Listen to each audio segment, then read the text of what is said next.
Comic Book Pixie, and welcome to everybody's favorite day of the week, which is Nerdy Mondays! Alright, so, I didn't do a video last week. Sorry? I had, finals, and it was, like, a big deal.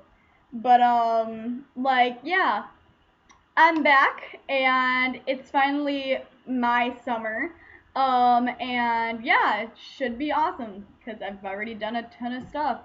But I did one very important thing. I went and I saw Guardians of the Galaxy. I don't know why I want to constantly call it Rise of the Guardians, even though that's a fantastic movie. Not a comic book, it's a book for children. Oh well. But anywho, yes, I went to go see Guardians of the Galaxy. Yes. And it was one of the greatest, most entertaining superhero movies I have ever seen. And before I get started on this review, I'm going to warn you, I did not read any of the 2008 comics. I just don't have time anymore to read them. Should make time because I really want to, but priorities. But yeah, so this review is going to just be like your standard movie review, not like what I think about like the movie and how they translated it from the comics to the big screen. Because let me just touch on that really quickly. Comic book movies are very hard to make. Like they are like, you don't even really want to call them comic book movies, even though, yeah, they have the basic storyline. They're basically like superhero movies, almost, in a way, because there's just so many comic books. And yeah, they'll put little things or like important parts that happen in the storyline, but at the end of the day, they try. Comic books don't really do well with screen, like being translated onto screen. There we go, being translated onto like the big screen. But yeah, so I don't really. Let me know what you thought, those of you that have read the comic books of Guardians of the Galaxy, in the comments below. Because I really want to know if they did a good job. I think it was a good movie, but then again, I've never read these. So yeah, this is just going to be your standard movie review. And because I know I get sidetracked, I wrote a little bit of notes on a notepad because I tend to get sidetracked with other things. So okay, now to the actual movie review.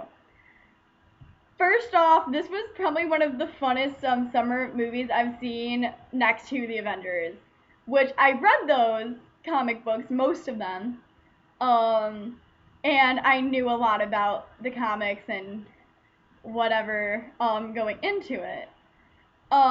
And this is by the same people who made that, so I automatically, going into it, I saw it with some really cool people. I knew it was going to be fun. Based on the trailers and everything, I knew it was just going to be like a really fun ride.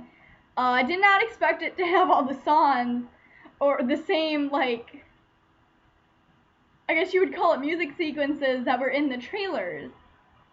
But it did. And man, me and my group were rocking out as we were just sitting down watching this. Like, it took me everything in me not to sing some of the lyrics. Like, they played my favorite song of like all time, which is Cherry Bomb by the Runaways. I know that's like a really old song and not even near my like era of living. But yeah, like they started playing that and I was like, and now you've crossed the line into one of the greatest movies I've ever seen, because that sequence was amazing. But yeah, long story short, this was like a fantastic movie, and it was a lot of fun, and it was one of the like sci-fi movies I've always wanted to see. That just had like so much action, so much humor, and just everything that you would want to see in an action movie, but it didn't take itself so seriously, and I kind of enjoyed that too. But now to like the acting. Chris Pratt, who I haven't seen in much. I know him mainly from oh my god, why am I blanking? It's like one of my favorite shows. Parks and Recreation. I know him from that, and that's a really good show. Like, he's really funny in that. He plays kind of like a dumb character. But he's like a charming dumb character because it's Chris Pratt. He did really good. Like, the first scene that you actually see him as like Star-Lord, he's wearing the mask, and I know the mask from like, I guess it's from the comic books. I don't know. I've seen pictures of him wearing it. And he's like singing like as he's like stealing this orb that's a big part in the movie, and he sings like through a rat thing and he uses it as like a microphone, and I was like dying of laughter. I was like, that is the greatest use of like the scenery I've ever seen. And Groot, freaking Vin Diesel. I just, every time I was on scene, and I know I said this in one of my other videos, I just wanted to hug the crap out of him. Like, he was just the cutest thing. There's this part where he like massacres all of these soldiers, and then he just looks around and it's basically like this. Like, he does like the Care Bear stare, and I was just done. I was like dying, like I was crying, and it was amazing. And Zoe Saldana, who played Gamora, I finally got her name right. One of the most kick-ass females I've ever seen. Like, I'm pretty sure that she would give Black Widow a run for her money, and I am Black Widow in a cosplay group, and I was like, damn it, why do you have to be cooler than Black Widow? And yeah, she was really, really cool. Like, she was just, and she was kind of, coming from a straight female, she was kind of hot. Like, I'm not gonna lie. Yeah, and I can't remember what the guy's name is, but I know that he's like an Ultimate Fighter dude, who played Trex. I was shocked at like his acting. I was like, this guy can actually act relatively well, and he's not The Rock. Alright. Snaps to you.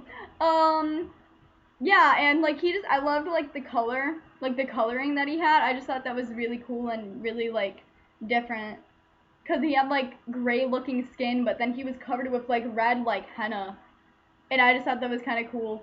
And Bradley Cooper, I had no idea he could voice act like that. Like, that was really impressive. And he played Rocket Raccoon, who I have read like a couple of his comics. I actually got one free in this like thing I got a couple of weeks ago for my birthday, which is coming up, and I'm really excited. Yeah, but he was like hysterical. Like, I would just watch a movie with him and Groot, and it would be the greatest movie ever, I'm pretty sure, because they probably could have carried this film if there were like not the other three.